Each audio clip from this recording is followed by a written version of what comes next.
कोई भी एग्ज़ाम का पैटर्न समझने के लिए या कह सकते हैं कि कोई भी एग्ज़ाम को पास करने के लिए 2 चीज़ इम्पोर्टेंट होता है। एक तो सिलेबस इम्पोर्टेंट होता है जो कि हम लोग जानते हैं कि 11-12 का एनसीईआरटी और एससीईआरटी से पूछेगा बीपीएससी कंप्यूटर साइंस का। और दूसरा क्या होता है पीवाईक्यूज़। तो हम लोग को 3 बार का पीवाईक्यूज़ है।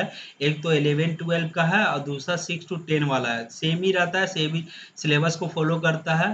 तो इसको करना ज़रूरी है। तो हम लोग क्या कर रहे हैं ना कि अभी सब पढ़ रहे हैं हम लोग क्या पी बाई क्यू पढ़ रहे हैं एक्सप्लेनेशन के साथ कि हाँ इसका क्वेश्चन ये क्यों होगा और जो भी ऑप्शन दिया हुआ है उसको समझते हुए हम लोग आगे बढ़ते हैं क्योंकि पी वाई क्यू से ही पता चलेगा कि किस तरह का क्वेश्चन पूछा जाता है। पहले हम लोग पूरा कंप्लीट करेंगे 400 क्वेश्चन प्लस। उसके बाद हम लोग कॉन्सेप्ट पे सिलेबस वाइज हम लोग पढ़ेंगे। आज का पहला क्वेश्चन क्या है कि data structure in which data added at the rear. Data कहाँ ऐड होता है? एक डेटा स्ट्रक्चर है, ठीक है, जिसमें डेटा कहाँ ऐड होता है? रियर में, पीछे। और and deleted from front is called. जब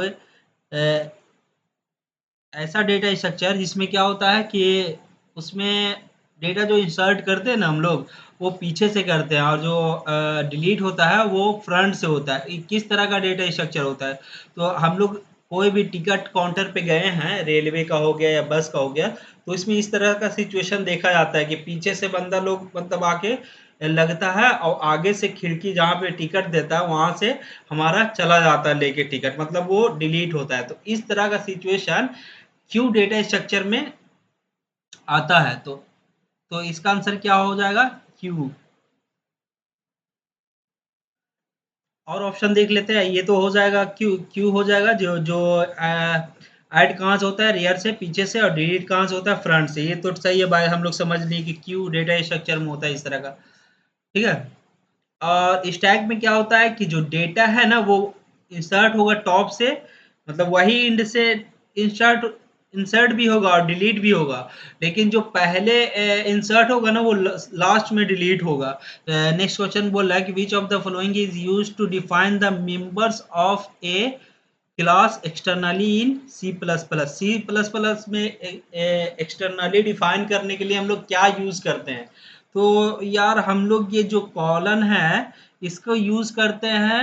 एक स्विच स्टेटमेंट होता है सी या सी प्लस प्लस या जावा, कोई भी प्रोग्रामिंग लैंग्वेज में, उसमें यूज करते हैं केस के बाद। तो ये तो नहीं होगा, ये एक्सटर्नली यूज नहीं होता है। तो इसमें क्या होता है स्कोप रेजोल्यूशन ऑपरेटर जो है इसको यूज करते हैं किस लिए भाई? तो एक्सटर्नली क्या करने के लिए? एक्सटर्नली मेंबर को डिफाइन करने के लिए हम लोग स्कोप रेजुलेशन ऑपरेटर यूज करते हैं। इसका क्वेश्चन आगे दिया गया था बीपीएससी में, ये तो डिफिनेशन पूछ दिया और एक क्वेश्चन दिया गया था इस पे, सी प्लस प्लस का क्वेश्चन दिया गया। तो आगे देखते हैं किस तरह का क्वेश्चन दिया गया है, उससे और ज्यादा हम लोग को समझ में आएगा। इसको क्या करते हैं? हैज का क्या यूज होता है इसमें? सी प्लस प्लस में क्या होता है? हेडर फाइल को इंक्लूड करने के लिए। हेडर फाइल तो हम लोग जानते हैं ना कि हेडर फाइल क्या होता है कि कोई भी प्री डिफाइंड फंक्शन हो गया, लाइब्रेरी हो गया, उसको इंक्लूड करता है हमारे प्रोग्राम में। मतलब डायरेक्ट हम लोग फंक्शन यूज करते हैं ना प्रिंट एफ, और डायरेक्ट प्रिंट करा देते हैं। अगर हेडर फाइल इंक्लूड नहीं करेंगे तो हमारा ये प्रिंट एफ जो फंक्शन है वो काम नहीं करेगा। अभी हम लोग बात किए ना तो ये स्कोप रेजोल्यूशन ऑपरेटर पे एक क्वेश्चन दिया था। यही क्वेश्चन था बीपीएससी टीआरई 2 में। तो देखते हैं इसका इसका आउटपुट पूछ रहा है ना। तो ये सबसे पहले तो डिफाइन किया गया है कुछ ही कि इंट इक्वल टू 10, ये ग्लोबल डिफाइन किया गया है। इंट इक्वल टू 10 ये हो गया, वेरिएबल नेम हो गया, मतलब मेमोरी लोकेशन हो गया, 10 असाइन हो गया। फिर हमारा मेन फंक्शन हो गया, यहाँ से हमारा सी प्लस प्लस का प्रोग्राम स्टार्ट होता है। नेक्स्ट स्टेटमेंट आया, फिर आया क्या? मेन के अंदर आया, फिर डिफाइन किया क्या कि इंट, मतलब इसमें भी आई रखा ना, नेम तो आई सही रखा हुआ है, और उसके बाद 20 इसमें रख दिया इस मेमोरी लोकेशन पे। और फिर आया, फिर नीचे आया, फिर आई है, ठीक है। तो यार सेम ही क्यों रखा है? वेरिएबल नेम सेम है तो ये एरर देगा क्या? नहीं, क्योंकि इसमें है ना ये ग्लोबल है, ये ग्लोबल है तो ग्लोबल ही है, ये क्या है? लोकल है, ये भी सब लोकल है। तो ये चीज है ना, ये जब तक कि यहाँ ये वाला ब्लॉक चलेगा ना तभी ये इसका मतलब स्कोप होगा। तो ये इस तरह से हम लोग डिफाइन कर सकते हैं। हाँ, फिर क्या बोल रहा है, प्रिंट क्या कराने के लिए बोला है, प्रिंटफ परसेंट डी। तो ये तो है इंटीजर प्रिंट कराने के लिए यूज करते हैं। तो इसको किसको कराया प्रिंट, तो सबसे पहले लोकल प्रेफरेंस देता है ना। तो ये ठीक है भाई, लोकल प्रेफरेंस दिया, हमारा प्रिंट क्या हो जाएगा, ये हो जाएगा लोकल, यही ना है, कितना हो जाएगा 30 हो जाएगा, ठीक है। उसके बाद फिर क्या, फिर इन प्रिंट कराने के लिए यहाँ पे दिया है परसेंट डी दिया है। उसके बाद यहाँ पे देखिए हम लोग को क्या दिया है, स्कोप रेजोल्यूशन ऑपरेटर दिया है। तो ये क्या करता है ना कि ये ऑपरेटर लोकल लोकल जो वेरिएबल है उसको एक्सेस नहीं करता, एक्सटर्नली एक्सटर्नली अभी यूज किए थे ना लास्ट क्वेश्चन में। तो एक्सटर्नल जो रहता है, जो ग्लोबल वेरिएबल को प्रिंट कराता है, जो ग्लोबल वेरिएबल में वैल्यू रहता है ना उसको प्रिंट कराता है। तो यहाँ पे सबसे ग्लोबल कौन है, ये भी लोकल ही है, ये भी लोकल ही है। ग्लोबल कौन हो जाएगा भाई, तो 10 हो जाएगा।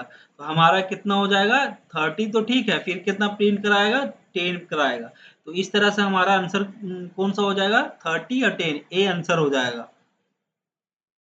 बोल रहा है कि which concept of C plus plus, C plus plus में कौन सा कॉन्सेप्ट है, is use to reuse the written code, लिखा हुआ कोड को दोबारा यूज करने के लिए कौन सा कॉन्सेप्ट यूज करते हैं सी प्लस प्लस में। तो इस तरह का कौन सा करते हैं, पॉलीमॉर्फिज्म करते हैं क्या, नहीं, ये क्या होता है करते हैं, और इनकैप्सुलेशन को, तो डेटा और फंक्शन को इनकैप्सुलेट करने के लिए यूज करते हैं। और ये तो मेनी फॉर्म वाला कॉन्सेप्ट जानते हैं कि एक ही कोड मतलब सेम सेम काम को बहुत तरह से करते हैं, उसी पॉलीमॉर्फिज्म करते हैं। लेकिन इसको तो सबसे पहले क्लास हो गया, यहाँ पे हम लोग लिखे कितना 100 लाइन का कोड, और फिर रिक्वायरमेंट बढ़ गया भाई कि उसी तरह से कुछ मतलब अपडेट करना है, या उसी तरह से रिक्वायरमेंट आया किसी को एप्लीकेशन बनाने के लिए, लेकिन कुछ चेंजेस चेंजेस करना था उसमें। तो क्या करेंगे, बार फिर से लिखेंगे क्या 100 लाइन का कोड, नहीं, क्या करेंगे उसी को जो लिखा हुआ है क्लास हम लोग बनाए हैं उसको क्या करेंगे, इनहेरिट कर देंगे। इनहेरिट का मतलब क्या है कि ये 100 लाइन का कोड ये तो चला आएगा यहाँ, और उसके बाद जो है ना जो भी फीचर रहेगा वो ऐड करेंगे। इसका कहने का मतलब यही, इसका तो पूरा का पूरा प्रॉपर्टी इसमें चली आएगा, और जो भी एक्स्ट्रा प्रॉपर्टी है यहाँ ऐड कर देंगे। लिखने का तरीका क्या है, ये है लिखने का तरीका। अब क्या बोल रहा है, cout in C plus plus stand by, इसका क्या है फुल फॉर्म क्या होता है, तो इसका क्या होता है, कैरेक्टर आउटपुट होता है, कैरेक्टर आउटपुट होता है। इसको यूज क्यों करते हैं भाई, तो कंसोल पे या कोई भी मतलब आउटपुट या डिस्प्ले पे प्रिंट कराने के लिए मैसेज हम लोग यूज सी आउट करते हैं, किसमें, सी प्लस प्लस में। जैसे हम लोग सी लैंग्वेज में क्या यूज करते हैं, प्रिंट, ठीक है, उसी तरह से इसमें क्या करते हैं, आउट करते हैं। करते हैं भाई, सबसे पहले तो हम लोग देख लें कि इसका यूज क्यों करते हैं, प्रिंट कराने के लिए, किस पे, स्क्रीन पे प्रिंट कराने के लिए मैसेज को यूज करते हैं। उसके बाद यूज कैसे करते हैं, ये हो जाता, ये देते हैं हम लोग सी आउट। उसके बाद जो भी प्रिंट कराना है उसको लिखते हैं, ठीक है। यहाँ पे तो मैसेज प्रिंट कराना है तो इस तरह से डबल कोट में लिखते हैं, और जब हम किसी वेरिएबल को प्रिंट कराना हो तो इस तरह से वेरिएबल डिफाइन करते हैं और डायरेक्ट वेरिएबल को लिख देते हैं इसमें सी आउट। क्या बोल रहा है कि group of instruction that direct to the computer is called, जब हम ग्रुप ऑफ इंस्ट्रक्शन देते हैं कंप्यूटर को तो उसको क्या कहते हैं यार, ग्रुप ऑफ इंस्ट्रक्शन। कोई भी प्रोग्राम बनाते हैं, जो प्रोग्राम रहता है, जो भी एप्लीकेशन हम लोग यूज करते हैं वो किस तरह से बना हुआ होता है, तो वो प्रोग्रामर उसमें ग्रुप ऑफ इंस्ट्रक्शन देता है, ठीक है, कि हाँ ये काम कराना है। तो उसी को ग्रुप ऑफ इंस्ट्रक्शन जो दिया रहता है, ठीक है, हम लोग जो कंप्यूटर में देते हैं, तो उसी को ग्रुप ऑफ इंस्ट्रक्शन को क्या कहते हैं, ये मेमोरी कहते हैं क्या, नहीं, ये क्या होता है कि यूनिट है जो डेटा को स्टोर करने में काम आता है। इसमें जो कहते हैं हमारा प्रोग्राम कहते हैं, प्रोग्राम का डिफिनेशन ही यही है, ठीक है, डायरेक्ट डिफिनेशन से ही पूछ दिया। तो टीआरई 2 में यार एकदम हल्का हल्का क्वेश्चन पूछा गया, तो इस तरह हल्का पूछा गया तो इसका मतलब नहीं है ऊपर ऊपर से तैयारी करके हम लोग निकल जाएंगे, नहीं। टीआरई 3 में है ना पूरा डीपली पूछा है, थोड़ा कंफ्यूजन क्वेश्चन है। तो हम लोग पूरा जो है सिलेबस कवर करेंगे, अभी तो यार पी वाई क्यूज पढ़ रहा है ना। नेक्स्ट क्वेश्चन क्या है कि एक कंप्यूटर प्रोग्राम कंजिस्ट ऑफ, मतलब क्या क्या क्या से मिलके बना हुआ रहता है, कंप्यूटर प्रोग्राम, तो सिस्टम फ्लो चार्ट से बना हुआ रहता है क्या? नहीं। प्रोग्राम फ्लो चार्ट से बना हुआ रहता है क्या? नहीं। ये क्या किस चीज से बना हुआ रहता है? या तो किसी algorithm written in the computer language, कोई भी कंप्यूटर लैंग्वेज में जो लिखा हुआ रहता है, एल्गोरिदम को जो लिखते हैं हम लोग, उसी से बना हुआ रहता है क्या? प्रोग्राम। इस क्वेश्चन में बोल रहा है कि the technology which highest reliability, highest reliability किस में होता है? तो यहाँ पे सबसे पहले हम लोग समझ लेते हैं कि आखिर टेक्नोलॉजी किसको कहते हैं। तो जो कंप्यूटर नेटवर्क में होता है ना, जैसे कंप्यूटर को 10 कंप्यूटर को हम लोग किस तरह से फिजिकली अरेंज करेंगे, उसी को क्या बोलते हैं?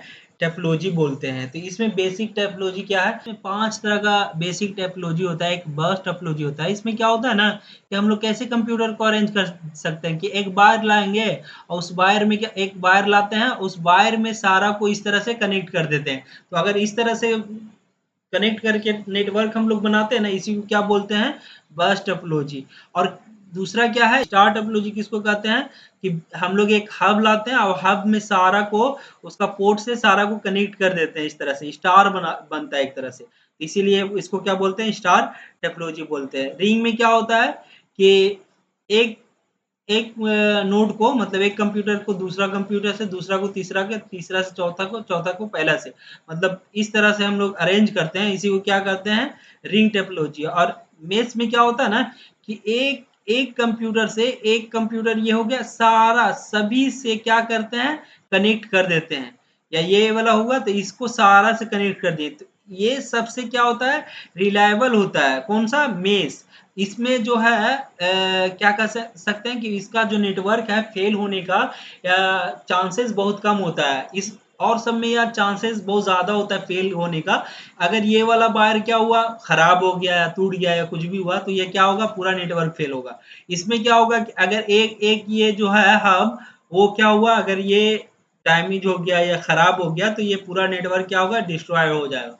रिंग में भी वही केस होता है। जो रिंग में क्या करते हैं, एक दूसरे से कनेक्ट करते हैं ना, इस तरह से। मान लो कि यहाँ क्या हो गया, ये वायर जो है टूट गया या कट गया, कुछ भी होगा, तो ये पूरा नेटवर्क क्या हो जाएगा? डिस्ट्रॉय हो जाएगा। तो सबसे रिलायबल इसमें होता है ना, उसमें मेश होता है। क्योंकि यार अगर एक बार टूट गया तो कोई फर्क नहीं पड़ता, सारा से कनेक्ट रहेगा, वो रहेगा। क्या हो जाएगा आंसर? इसका आंसर सी हो जाएगा। इस क्वेश्चन में क्या बोल रहा है? End to end connectivity is provided from host to host ई। पोर्ट लेयर है ना, ये end to end connectivity provide करता है। इसका मतलब क्या है कि जो मान लो कि ये सोर्स है, ये क्या कर रहा है? डेटा भेज रहा है, ये रिसीव कर रहा है। ठीक है। पूरा लेयर हम लोग डिटेल से पढ़ेंगे, जब लोग हम लोग सिलेबस कवर करेंगे ना, तो डिटेल से पढ़ेंगे। तो इसमें इन टू इन के मतलब क्या हो गया? इसमें यार 3 एप्लीकेशन रन कर रहा है, इसमें भी मान लो 3-4 एप्लीकेशन रन कर रहा है। तो इन ये जो लेयर है ना, इसका क्या रिस्पॉन्सिबिलिटी होता है कि मान लो कि हम अगर जीमेल से मैसेज, हम अपना जीमेल से भेज रहे हैं किसी दूसरे कंप्यूटर के जीमेल जीमेल पे, तो ये इसी जीमेल पे ही डिलीवर करे। ठीक है। तो इसी ये रिस्पॉन्सिबिलिटी किसको है? ट्रांसपोर्ट लेयर का। मतलब यही हो गया कि यार इसमें अगर जीमेल से हम जीमेल में भेज रहे हैं, तो वो किसी व्हाट्सएप में ना चला जाए या फिर फेसबुक चैट में ना चला जाए। ये किसका रिस्पॉन्सिबिलिटी है? कौन इस तरह का कनेक्टिविटी प्रोवाइड करता है? तो ट्रांसपोर्ट प्रोवाइड करता है कि जो एप्लीकेशन से हम लोग कम्युनिकेट कर रहे हैं, जिस एप्लीकेशन से सेंडर सेंड कर रहा है, वो रिसीवर के पास उसी एप्लीकेशन से क्या हो, एप्लीकेशन में रिसीव हो मैसेज। देखिए ये टिपोलॉजी और जो भी फेज है, लेयर है नेटवर्किंग में, ओएसआई मॉडल हो गया, टीसीपी आईपी हो गया, वो बहुत ही इंपॉर्टेंट है। जो भी क्वेश्चन पूछा जाता है नेटवर्किंग में, वही क्वेश्चन पूछा जाता है। क्योंकि हम लोग देख रहे हैं ना कि अभी उसमें भी आया था, इसमें टेपोलॉजी से ये भी दूसरा क्वेश्चन है टीआरई 2 में, वो भी टीआरई 2 ही से था। तो इसमें क्या बोल रहा है? A dash topology uses a single connection, जिसमें एक सिंगल कनेक्शन हो to connect all devices together. Connection की बात कर रहा है ना। सिंगल कनेक्शन किस में था यार? अभी हम लोग देखे ना, कनेक्शन किस में था? तो हमारा बस में था। बस में था ना कि एक वायर था, उसमें सभी को कनेक्ट कर दिए। ठीक है। सभी कह रहे हैं, सभी कंप्यूटर को या कह सकते हैं नोड को हम लोग कनेक्ट कर देते हैं। तो ये क्या हो जाएगा? ये हमारा, इसका आंसर क्या हो जाएगा? इसका आंसर ए हो जाएगा। स्टार। नेक्स्ट क्वेश्चन क्या बोल रहा है कि a dash is used to connect networking device that are in very close very close area में जब हम लोग कनेक्ट करते हैं डिवाइस को नेटवर्किंग में, तो उस जैसे कि एज ए फ्लोर और एज ए बिल्डिंग, जब किसी फ्लोर में, बिल्डिंग का फ्लोर में या बिल्डिंग में जब हम लोग डिवाइस को नेटवर्किंग में जो डिवाइस को कनेक्ट करते हैं, तो उसको किस तरह का नेटवर्क बोला जाता है, तो उसको लोकल एरिया नेटवर्क बोला जाता है। हम लोग ये जानते हैं ना, आंसर हमारा बी हो जाएगा। देख सकते हैं हम लोग किस तरह से बना सकते हैं एक बिल्डिंग में नेटवर्क। हम देख सकते हैं इस पिक्चर में कि एक फ्लोर पे हम लोग किस तरह से हम लोग कनेक्ट करते हैं डिवाइस को, तो इसको क्या कहते हैं, लोकल एरिया नेटवर्क कहते हैं। नेक्स्ट क्वेश्चन क्या है कि इन computer network what is the size of IP address in IPv4। IPv4 का एड्रेस का क्या साइज होता है, तो IPv4 का एड्रेस का साइज 8 बिट होता है क्या, नहीं 8 बिट नहीं होता, 16 बिट होता है क्या, 16 बिट नहीं होता है। इसका क्या होता है, IPv4 का एड्रेस का साइज कितना होता है, तो 32 बिट्स होता है, ठीक है। और IPv6 का कितना होता है, 128 बिट्स होता है क्या। देख सकते हैं यार कि हम लोग कैसे 32 बीट का होता है यार IPv4 एड्रेस। तो IPv4 एड्रेस किस तरह से रिप्रेजेंट करते हैं, इस तरह से डॉट, और इसका रेंज कितना होता है 0 से 255, ठीक है। और वो भी क्लास भी हम लोग पढ़ेंगे, जब कोर्स हम लोग जब कोर्स पढ़ रहे होंगे ना, तो क्लास भी पढ़ेंगे। अभी हम लोग देख लेते हैं कि 32 बीट का कैसे होता है। तो ये हमारा कितना हो गया, 8 बीट का एक होगा ये, तो 8 हुआ, 8 दूनी 16, 8 तिये 24, 8 चौके 32। तो ये 32 जो बीट है, 32 बीट का ही क्या होता है, IPv4 होता है। IPv6 में क्या किस में रिप्रेजेंट किया जाता है, हेक्साडेसिमल में प्रेजेंट करते हैं। नेक्स्ट क्वेश्चन क्या है कि what is the size of MAC address. MAC address या कह सकते हैं फिजिकल एड्रेस को भी मैक एड्रेस बोला जाता है। इन कंप्यूटर नेटवर्क में मैक एड्रेस का क्या मतलब साइज होता है, तो वो होता है 48 बिट का, ठीक है। अभी हम लोग पढ़े ना कि ये तो IPv4 का होता है, तो ये तो नहीं होने वाला है, ये भी नहीं होता है, 16 भी नहीं होता है, कितना होता है 48 होता है, ठीक है। और हम लोग किस तरह से चेक करते हैं, तो इस तरह से अपना कंप्यूटर में चेक कर सकते हैं, IP कॉन्फिग स्लैश ऑल, इस तरह से दीजिए ना, तो पूरा उसका इंफॉर्मेशन आ जाएगा। यहाँ पे हम लोग देख सकते हैं कितना है फिजिकल एड्रेस, अभी बताया ना कि मैक एड्रेस को क्या बोलते हैं, फिजिकल एड्रेस भी बोलते हैं। तो इस तरह से लिखा हुआ रहेगा। हम लोग नेक्स्ट क्वेश्चन क्या है कि एक computer virus is a software program. हाँ यार, कंप्यूटर वायरस क्या होता है, एक सॉफ्टवेयर प्रोग्राम होता है, ठीक है। Which has essentially ability to, उसका क्या एबिलिटी होता है, वो क्या कर सकता है, वायरस जो होता है सॉफ्टवेयर वो क्या कर सकता है, वो डेटा को डैमेज कर सकता है क्या, हाँ डेटा इंटर करके यार कोई भी एप्लीकेशन में वो डेटा को क्या कर सकता है, डैमेज कर सकता है, ठीक है। तो ये भी होगा। और प्रोग्राम को डैमेज कर सकता है, हाँ कोई एप्लीकेशन को भी डैमेज कर सकता है, प्रोग्राम को भी डैमेज कर सकता है। और ये क्या, ये क्लोन इटसेल्फ, मतलब ये क्लोन बनाता है क्या, जैसे मान लो कि जिस तरह से वायरस फैलता है ना, कि एक हुआ, एक से फिर दो हो जाता है, फिर ये दो से चार हो जाएगा, इस तरह से होता है क्या, ये अपने को क्लोन बनाता है, अपना कॉपी बनाता है क्या, हाँ हो ये भी करता है वायरस, तो ये भी होगा। तो इसका आंसर क्या हो जाएगा, इसका आंसर डी हो जाएगा। कि which of the following SQL commands is used to change the attribute value of one or more row in a table। जब जब वैल्यू का बात हो चेंज करने का, ठीक है, या अपडेट करने का बात हो, किसमें, टेबल में, या कह सकते हैं एट्रीब्यूट का, मतलब उसमें वैल्यू वगैरह स्ट्रक्चर को चेंज करने का बात ना हो, तो वो किसके जरिए होता है, किस कमांड के जरिए होता है, तो वो अपडेट के जरिए होता है, ठीक है। वो अपडेट के जरिए होता है। इससे इससे क्या करते हैं हम लोग, जो एट्रीब्यूट का वैल्यू होता है ना, जैसे वैल्यू 5 दिए हैं, हम 5 से रोल नंबर 5 दे दिए हैं, तो उसको 5 से हम 7 करना चाह रहे हैं, वो वैल्यू है ना 7 5, तो उसको जब हम चेंज करना चाहते हैं, वो किस कमांड के जरिए करते हैं, तो वो अपडेट कमांड से करते हैं। ये तो यार इंसर्ट किस क्या करता है काम, इंसर्ट से क्या करते हैं हम लोग, इंसर्ट करते हैं डेटा को, टेबल में इंसर्ट करते हैं, इसमें तो अपडेट का बात नहीं होता है। अल्टर भी क्या करता है, चेंज करने का काम करता है, लेकिन क्या, स्ट्रक्चर, या कह सकते हैं कॉलम नेम वगैरह चेंज करने का, स्ट्रक्चर चेंज करते हैं किससे, अल्टर कमांड से। देखते कैसे हैं हम लोग, अपडेट कमांड कैसे लिखते हैं, अपडेट कीवर्ड देते हैं, अपडेट देते हैं, स्टूडेंट मतलब टेबल नेम देते हैं, और क्या सेट करना है, पहले सेट लिखते हैं, सेट कीवर्ड लिखते हैं, उसके बाद जिस रो में हम लोग को क्या करना है, जिसको हम लोग चेंज करना है डेटा को, जैसे रोल नंबर 1 को चेंज करना है, दूसरा नाम दे दिए थे, कोई और नाम दे दिए थे, ठीक है, मान लो राजू वगैरह दे दिए थे, तो उस रोल नंबर 1 में हमको क्या करना है, चेंज नसीम चेंज करना है। तो क्या कैसे लिखेंगे, अपडेट, फिर लिखेंगे टेबल नेम स्टूडेंट है, उसके बाद सेट कहाँ करेंगे भाई, तो नेम वाला कॉलम में करेंगे, और क्या करेंगे सेट, तो नसीम सेट करेंगे किस किस रोल नंबर, तो वन रोल नंबर के जगह पे क्या कर देंगे हम, नेम में नसीम चेंज कर देंगे। तो इस तरह से हम लोग लिखते हैं क्या, अपडेट कमांड हम लोग लिखते हैं। आगे की वीडियो में हम लोग और बचा हुआ क्वेश्चन करेंगे, पहले कवर। तो अभी तक आप इस चैनल को सब्सक्राइब नहीं किए हैं तो प्लीज सब्सक्राइब करें। इससे क्या होता है ना कि पता चलता है कि इतना मेहनत कर रहे हैं तो वो उसका कोई फल मिल रहा है कि नहीं मिल रहा है। ठीक है, तो please subscribe this channel and like this video और शेयर